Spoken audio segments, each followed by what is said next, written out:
Hi guys, I am back for another weekly update. Give you the highlights of my Weight Watcher meeting today. And sadly, Dorothy wasn't there. And the reason why she wasn't there was because her mother, who is 84 years old, had a stroke. And she was doing good, then she did worse, and now it doesn't look good at all. And she was just there because she comes to all her meetings and she sits in the front row, and she's very, very nice woman. And she was just there last Wednesday, looked perfectly fine. And then Thursday she was even playing with her grandkids, playing peekaboo and, you know, hide and seek in the house. And then Friday she had her stroke, and so it's been a few days. Anyway, sadly, if you can keep her mother in your prayers, that'd be greatly appreciated. So of course Dorothy wasn't there, and we had Eileen. Eileen is very good. She's very nice. She's not Dorothy, but she's very nice. And the only criticism I would give of her, she really doesn't get to the meat of the meeting. She kind of lets the meeting kind of flow naturally. And so, you know, that's nice and I like it. And people get to have their input and questions and whatnot. But it's just like not on topic until the very end. And then she's running along, and then she's hurrying. So anyway, I did get my, I've been going 4 weeks. Well, you know, the first week, and now I've weighed in 3 times. So I've lost, you know, weight 3 times. They give you a little keychain. I have one from before, and I was going to tell them not to give it, but you know what? I looked this morning, and I couldn't find it. So if I can find it, I'm not even going to take it out of this container. If I have it, if I can find it, I'm not going to have them waste that. And I'll just only put my things that I earned. Sadly, I had a lot of them on there, and I'm not gonna, you know, I'm not gonna use those. I have to re-earn them. So we'll see if I can find that. But they did give me that. And then we had our weigh-in. Like I said, it's the 3rd weigh-in for weight loss. And today I lost 0.4, which really is not a whole lot, is it? So far I've lost 6.4 pounds in 3 weeks time. Which I'm not complaining about. I'm just saying I really worked hard. I really got my fit points in. I had another 170 week of fit points. I try to follow the program. I think that it's just as I've gotten older, it's gotten harder. And I really do believe that because I had just put this weight back on, I think it's really hard to get it off again. You know what I mean? Like if you put it on gradually over time, and then when you diet, and you know, you can start losing. But I think the fact that I had just put it on in a couple of months, maybe 3 anyway, it just seems like it's really, really difficult, because I have been doing very well on the program. I share on my daily vlogs of like what I'm eating and whatnot. And anyway, I'm not going to give up. It'll take me longer. But you know, I've been watching recently, just to get off track, just a simple second, is I've been watching other people, and you know, like I say, taking it off slowly is actually the best thing. So that's kind of what I'm just going to go with. And so here's the weekly. And the topic was let it go. And it you know, how to handle emotions that can trigger the urge to eat. And so in the Thrive section, the beginning page, motto I keep in mind: eat to fill your stomach, not your heart. Good thought. 38% of Americans who say they ate because of stress in the last month. So that's a lot. May 8th is Mother's Day. 3 ways to pamper mom or yourself. A trip to the garden center, or a head and shoulders massage, and if you want to try to find a massage place, you go to ncbtmb.org,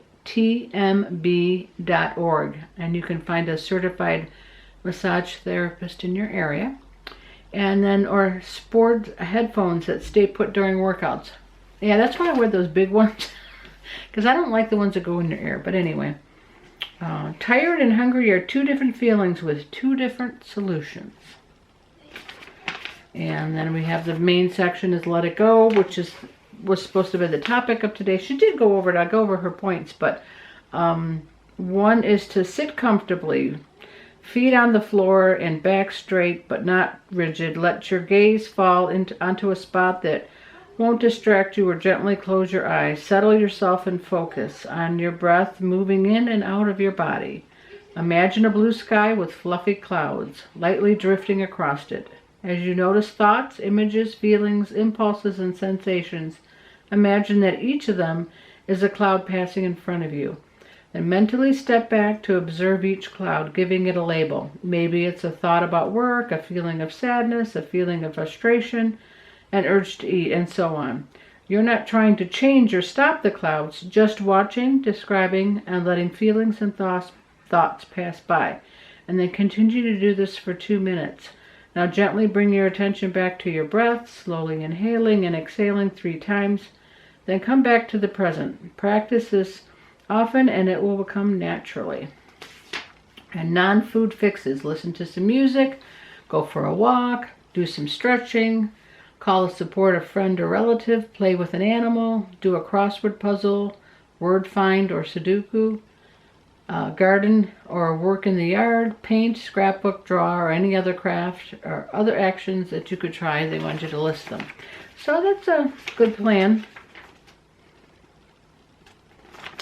And this week, Ready, Set, Go. They just want you to trigger your urge to eat. Helping weekly extra in the newsletter. Okay, express your creative side.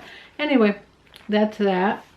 And like I said, we had a major part of the meeting was just talking and people questions.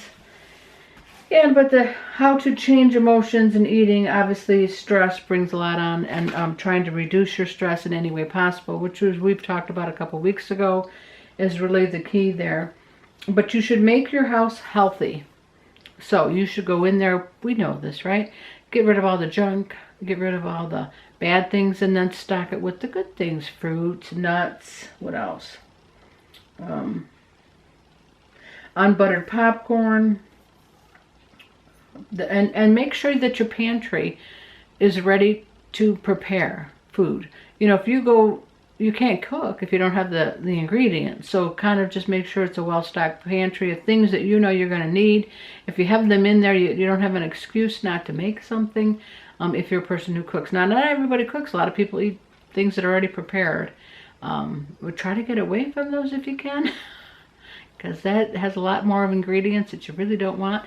But just the fact that if you're prepared ahead of time and you have the ability to go in there to cook, that's kind of making your house healthy. That you're ready, and hopefully you're choosing that. But if you have it already ahead of time, that's the thing. And then she said to make sure that you're buying things. If you do have kids or a husband who likes to eat snacks, whatever, try to find things that you don't like, that don't call your name. And that's what you buy. Because if you're going in there and your favorite thing is Cheez-Its and you're buying the kids Cheez-Its, you're going to eat Cheez-Its. So just try not to, obviously that can't totally be avoided because, they have their life and they have their wants and needs. But just if you have healthy things for you while they're having the Cheez-Its, that's what you're supposed to do. Anyway, what else? All right, and then figure out what's triggering your emotional eating. If it's anger, to talk to somebody, or talk to a confidant, somebody who can help you work through it. And that doesn't mean you can change, because that situation that got you angry might be something that is totally out of your control. But if you can express your feelings and you can share with someone else, just saying it out loud and getting to let it go out of you is what you need to do. Don't bottle it up inside, because you're going to get yourself even more angry, and then of course you're going to eat. A lot of people eat when they're angry. A lot of people eat when they're stressed. Depends on what your trigger is, but just being able to talk to somebody does soothe you. I mean, then at least you feel someone's caring and hearing and understanding you. Doesn't change sometimes what happened, but it does make you feel better. So that's the point there. And then find satisfying alternatives. Try to figure out what you can do instead of getting that anger, or getting so stressed you have to eat. So if it's in some form of exercise, that's great. If you go for a walk, if you try that technique where you're imagining clouds, if you can just meditate, if you pray, if you're, if that's something, maybe read. But other people were in the meeting were saying, like, when they go to the gym or if they have a machine, if you are so focused on pushing those bars, breathing correctly, counting how many you're doing, you really can't focus on anger or something that's bothering you. It's just your mind only has so much room at that moment. So focusing on something else and working on that. If it's a craft, like I like to sew, you can get kind of stressed from sewing, but it's a different stress. But it kind of lets your mind wander to something else and off of your problem at the moment kind of thing, and therefore your hands are busy and you're doing something instead of eating. That was, I guess, the point there. And then too, she says, if you're a person who likes chocolate and that chocolate's going to keep calling your name, then you have to find an alternative that's low in points that will satisfy that chocolate. And, chocolate's an example, but like you can use Hershey, the morsels cooking, that you're going to make cookies with, or you can get, they have Weight Watchers snacks and stuff. I'm not a big fan of that because, again, it's all processed, but they have ice cream bars and different things like that have the chocolate in it. I think I'm actually going to try that one because they did have it in the this advertisement on the back of the page that looked really interesting to me. And I'm not much for diet things, as you know, but I'll try it, and if I don't eat it, my husband eats it. He won't let anything like grow moss or whatever in our house. If it's food, it's gone. But anyway, instead of a Skinny Cow, which is 8 points, Skinny Cow ice cream bar, you can get a Weight Watchers salted caramel ice cream bar, and it's only 4 points. It looks pretty interesting. I don't know how much it's going to cost, and I don't know how often you'd want to eat that, but 4 points isn't bad. You can kind of fit that in. So that's the idea. Figure out something that's, 5 points or under that's a snack that will satisfy whatever that is that you're wanting. If it is salt, get some popcorn, that Chicka-Boom pop or whatever. If it's, crunchy, figure out, vegetables are crunchy, So whatever it is that's your thing, you figure out a healthy alternative was the idea. And then celebrate success. When you hit a milestone, it helps build confidence and it helps you move forward. And, you can build off of that. So even if you don't have to think of a milestone as, 100 pounds. I have to lose 100 pounds, that's my milestone. No. You've got to make your way to that 100 pounds, and it's going to take you a while. So you have to think in increments for yourself. Is it 5 pounds? Is it 10 pounds? And then reward yourself, not with food, but with something maybe related to helping you go forward farther. So maybe some kind of a new outfit to work out in, something that an piece of exercise equipment, or maybe you'll go for a massage that'll relax you, or whatever it is. You think of what it could be, and sometimes it could be material things. If you want a new purse or a new pair of shoes or whatever, and you set that goal and you say, at 10 pounds, I'm going to go get myself whatever.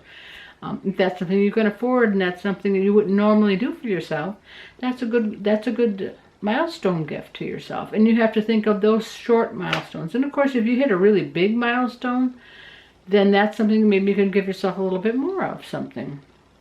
I don't know, it's like along the way, you just can't see that final goal. You have to do the milestones along the way, and when you celebrate yourself, you're going to feel better about yourself, and you're going to have more confidence in yourself.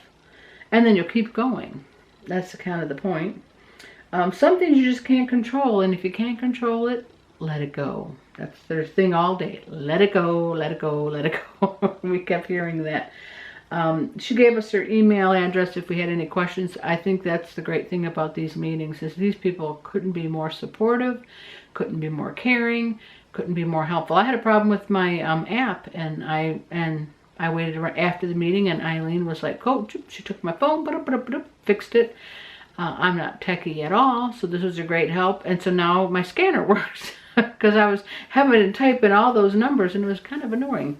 So she fixed that. Anyway, live in the moment, let it go was kind of the thought of the day there. And And then we talked, when, like I said, we kind of got off topic and people talking, and people were asking about frozen food and putting them in smoothies. How come you have to count them? And they weren't too pleased because a lot of those people were not aware of the fact that they thought they were eating fruit and they could have that and it was healthy. And it is. Fruit is healthy, even if it's emulsified. But your body doesn't recognize it the same, and it doesn't metabolize it the same, and therefore that's why you have to count points for it. So she was talking in terms of if you're going to have a banana and you're going to emulsify it, like putting it in a blender. That's what I mean by that. Not just mushing it, because mushing it is okay. But if you're really going to blend it down and you know it's watery mixture, then you know a cup or more of the big banana as it started would then be 2 points. So because you know you're not going to, by the time you get a cup of mushy, the emulsified liquid, that would probably be 6 or 8 bananas. Yeah, that would be starting to be into the let's count the points. I think the only thing she said that she doesn't know of any different is strawberries, and I don't know why, neither did she, but she said if you have some strawberries in there, you don't necessarily have to count those. But she said that really, again, like she said before, the scale is your judge. Everybody is different. If you are doing that and you are eating smoothies and you are losing weight, or you're losing at the rate that you think you should be, then it works for you and your body's okay with it. Now somebody else could do that, the same exact thing, or even eat fruit. You know, fruit on this planet is not in its natural form. There's no point. But there could be somebody who really tips the scale and there's too much sugar and your body doesn't like it and you're going to gain. So really the scale is the judge, and just kind of moderate from there and decide what you're going to do. What else? Oh, and then she says, people who are doing the smoothies, this is something for you to think about because they did a study, always a study. And if you are drinking your calories in the form of a smoothie, your body isn't triggering that you're eating. You're not chewing, you're not eating, you're not, so it doesn't equate the liquid you're drinking as telling itself you're set, you're okay, oh good, we've eaten, we're all set. The body doesn't know that. It just thinks it's more liquids coming in, and it still has a hunger to you. Your body's trying to tell you, eat something, because if we haven't eaten anything, even though you've had those calories and you've drank those calories, your body doesn't know it. So you can't just rely on shakes and proteins, and you know people do that because your body doesn't think you're eating. You're getting the nutrients and whatnot, but it's not triggering that you've eaten something. So it's going to keep telling you to eat. That's what she said. Some study, of course, they always have all these different studies, and you can believe them or not believe them, but that's what she said. And right now, if you're a member and you have a friend join up until, I think she said to the end of October, then you would get $20 yourself, and that person would get $20 of free products from them, so you can get all their bars, or like, you know, they have good drinking cups, they have good books, they have nice products. I mean, not everything is food related. So if you do that, if you're a member and you want to do that, then you can earn like 20 and 20. So that's a good deal. And what else? Oh, and she's on that note, she said that a buddy system works. You know, when you come there and you are not in a slight competition, but a competition like Sandy and I. Anyway, that it helps to have a buddy. And I do agree with that. Even though Sandy's not doing Weight Watchers with me, I still feel like, you know, we're doing it together. Well, she's doing her plan, I'm doing mine. But when you have somebody, a friend that you can talk to and compete with, it actually works really well. And what else? I think that's about it. The total for the room was 61 pounds, 61.6 pounds lost. Again, it was a full house. It always is, and I like that. That lady, she can be a little annoying, and she was again. And I try not to let that affect me because it's one person in a room full of people. But anyway, so I let that go. I'm not going to let it bother me. I'm following their advice. That's about it for today. If you have any questions, please put them down below and I'll hopefully answer them, or I'll ask the leaders so that I can get the answer for you. I'll let you know that one way or the other how that's going to work. If you haven't subscribed to my channel, I'd really like that. It's not just my channel. My sister and I work on it. I'm the only one doing Weight Watchers, so that's why I'm the only one doing these videos. But I would love it if you would subscribe to us and share this if you know of anybody who can't get to a meeting and you think this would be helpful. That's always a nice thing, and I appreciate that also. And and like this video. Thanks, guys.